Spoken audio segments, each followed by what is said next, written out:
Hello friends, welcome to my YouTube channel. मेरा नाम है नोमी और आप देख रहे हैं पिक्सल परफेक्ट। आज मैं आपके लिए लेके आया हूँ नाइकॉन का D5000 कैमरा और इसके साथ जो लेंस मैंने अटैच किया है ये लेंस है 35mm 1.8G। और आज हम इससे कुछ फोटो शूट और वीडियो शूट करेंगे और इसका रिजल्ट चेक करेंगे कैसा हमें मिलता है।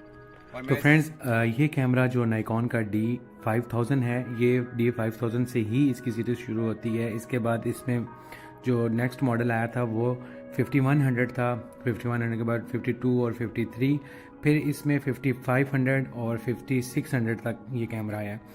D5000 जो मेरे हाथ में इस वक्त है, इसकी अगर स्पेक्स की बात करें तो ये इस 2000 सबसे पहले मैं आपको बता दूं लॉन्चिंग डेट जो है इसकी वो 2009 में ये मार्केट में आया था कैमरा। उसके बाद अगर फोकस पॉइंट की बात करें तो इसमें 9 आउट ऑफ फोकस पॉइंट मिल जाते हैं। 12 मेगापिक्सल का ये कैमरा है। LCD की बात करें तो इसमें आपको 2.7 इंचेस की LCD मिल जाती है जो कि नीचे की तरफ रोटेट होती है। अब यहाँ पे इसमें एक इशू देखने को मिला है कि जब आप ट्राइपॉड पे लगा के कोई वीडियो शूट करते हैं तो ये ट्राइपॉड के आगे LCD आ जाती है। यहाँ पे आपको थोड़ा सा प्रॉब्लम फेस करना पड़ेगा।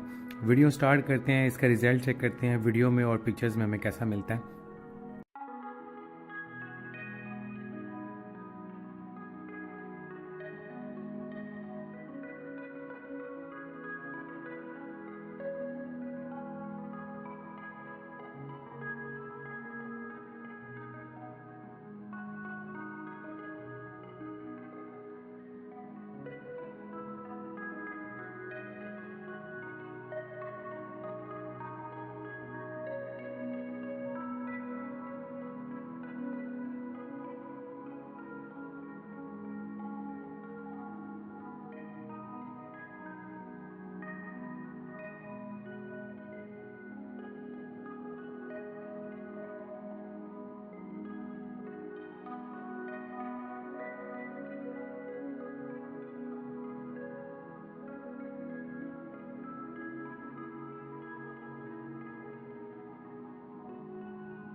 फ्रेंड्स, ये थी हमारी आज की नाइकॉन D5000 की वीडियो। इसके साथ जो मैंने लेंस अटैच किया हुआ है वो 35mm 1.8G है। और मैं आपको इस लेंस अगर बॉडी की प्राइस बताऊं तो इस बॉडी की प्राइस तकरीबन लगभग 25 से 30 हज़ार है पाकिस्तान में, अगर बहुत अच्छी कंडीशन में जैसे ये कैमरा है। और इसके अलावा अगर लेंस की बात करें तो इस कैमरे से महंगा इसके साथ लेंस अटैच हुआ है जिसकी प्राइस जो है वो 35 से 40,000 है।